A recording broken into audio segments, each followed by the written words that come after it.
What's up guys. ल आज चाहिँ नयाँ भ्लग सुरु हुन लागेको छ। आज चाहिँ केटाहरूसँग मिलेर टक्क हामी 4 जना, म भइहालेँ, टुल्की, घरबेटी अनि आकु, 4 जना मिलेर हामी चाहिँ कारे मैलुङ झरना गइरहेछौँ। ल यो चाहिँ नुवाकोटको तल बेसी रहेछ, एकदम राम्रो लोकेसन। भ्लग सुरु हुँदैछ भर्खर। ल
मैलुङ झरनाको भ्लग चाहिँ यहाँ बिदुरमा आइपुग्यो।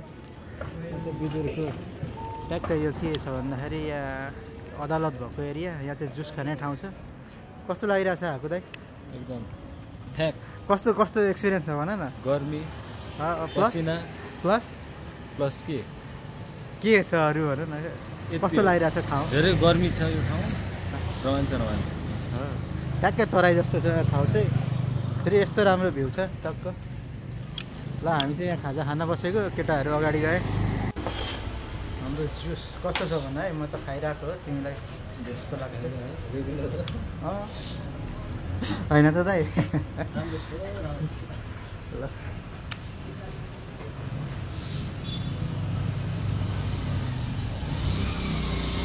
गर्मीमा एकदम सही छ। सर्ट जुस ब्रेक हामी चाहिँ लाग्दैछौँ। लोकेसन चेन्ज भएर अब चाहिँ लेकतिर जाँदैछौँ। ल मैलुङ झरना चाहिँ नपुगिने भइयो, लेकतिर जाने। अब हाकु दाइले बाइक कुदाउन नसक्ने भयो अरे, अनि म कुदाउन सोच्दैछु, अलिकति ट्राई गर्छु।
ल हामी चाहिँ यहाँ कहाँनिर आइपुग्यौँ। अब यहाँ सानोतिनो गर्मी भयो, स्विमिङ गर्ने विचार चल्दैछ।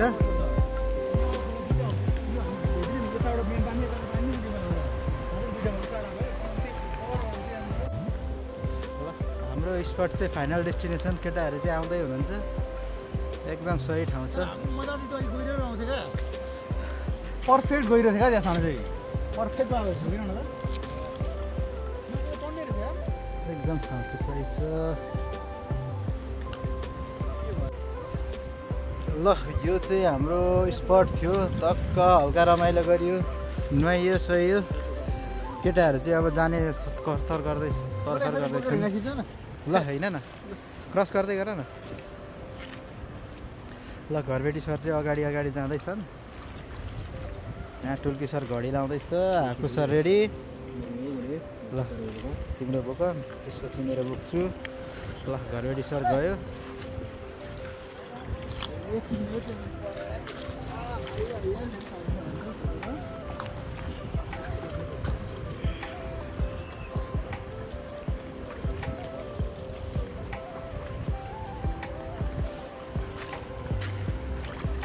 केटा के छोडियो यार।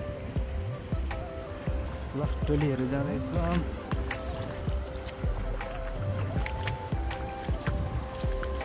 गरेर जानुपर्ने हुन्छ हामी चाहिँ। त्यहाँ पारिबाट आएको ओहो हो त्यहाँसम्म जानुपर्ने। बाइक चाहिँ त्यहाँ छोडेको छौँ हामीले।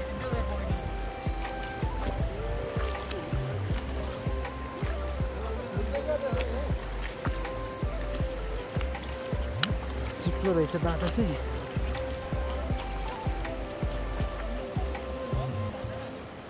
ल 360 भ्यू।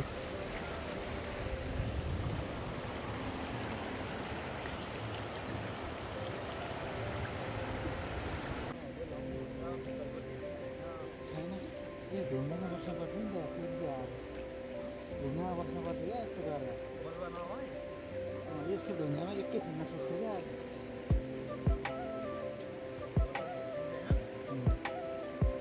हाम्रो सर्ट ट्रिप चाहिँ आजको यही खोलामा किनारमा सकिएको छ। गाइजहरू कस्तो रमाइलो भयो आएको दाइ? रमाइलो अल्टिमेट डेस्टिनेसन कहीँ हुँदैन। ल घरबेटी सरको या